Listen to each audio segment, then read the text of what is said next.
For today's episode, may nabili akong napakalaking tilapia sa EPSA Talipapa. At pagdating ko sa bahay ay dali-dali ko itong inalis sa plastic para linisan. At after ko itong matanggalan ng kaliskis sa bituka mga kasolid, hihiwa-hiwain ko lang ito ng ganyan. Salamat sa mga bagong viewers at followers dyan, welcome po kayo dito. Bali ang magkabilang side ng tilapia ang hiwain ko para siguradong pasok na pasok ang lasa. At gagawa muna ako ng ipampapahid ko tulad ng garlic powder, onion powder, cayenne, curry powder, cumin, pamintang durog, turmeric powder, paprika, chili flakes, garam masala at coriander powder.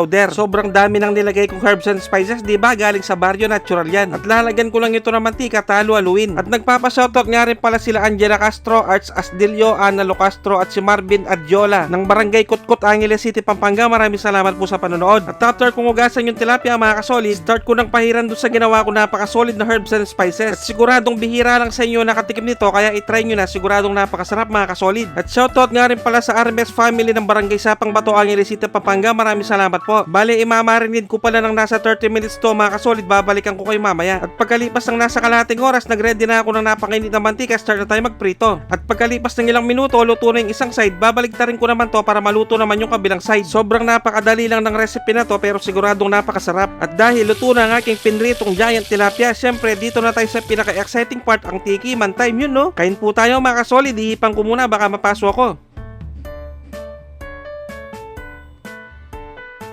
Sus Mariosep, kanyama na po. Grabe mga kasolid, napakalasa at napakasarap. Bale, nakapagluto na nga pala ako dati nito sa off-cam, kaya inulit ko para ma-share sa inyo ang napakasarap na recipe. At siguradong nanonood din ngayon ng Rakakorba at Kiday family ng Lapas Tarlac. Maraming salamat po sa panonood. At hindi na ako nakapagpigil, hinati ko na sa gitna yung tilapia dahil bibigyan ko na kayo ng pangmalakasang perfect bite para dito. Kain po tayo mga kasolid.